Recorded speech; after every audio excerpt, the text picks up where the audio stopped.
السلام علیکم ورحمۃ اللہ وبرکاتہ۔ محترم سامعین، خواتین حضرات، اجالا چاندنی امید اسلامک چینل سے میں آپ کی خدمت میں ویڈیو لے کر حاضر ہوا ہوں۔ آپ میرے چینل کو سبسکرائب ضرور کیجئے تاکہ یہ سلسلہ جاری و ساری رہے۔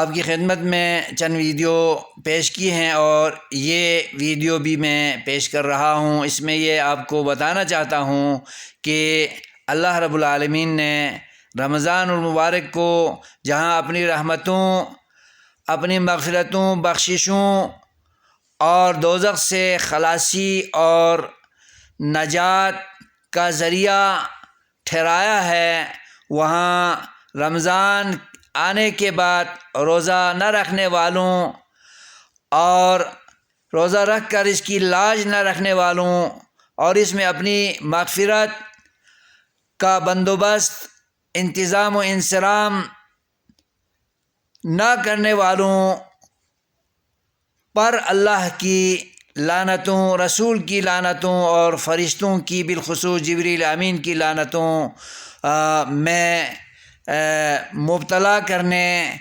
اور دھکیلنے اور لعنتوں میں گرانے کے اسباب کا مہینہ بھی ہے۔ اس لیے ہمیں تقابلی طور پر خیر کے پہلو کو اپنانا چاہیے اور اطاعت گزاری سے اور تابعداری سے نیکی کے تمام پہلوؤں پر عمل کرتے ہوئے رمضان گزار کر اپنی مغفرت کا بندوبست کرنا چاہیے، نہ کہ اس کی لاج نہ رکھتے ہوئے، روزہ نہ رکھتے ہوئے، روزہ رکھ کر اس کی تکریم کے منافی کام کرتے ہوئے خود کو اللہ کی لعنتوں، رسول کی لعنتوں، فرشتوں کی لعنتوں سے آراستہ کرنا ہمارے لیے نازیبا ہے اور لائق تحسین نہیں ہے۔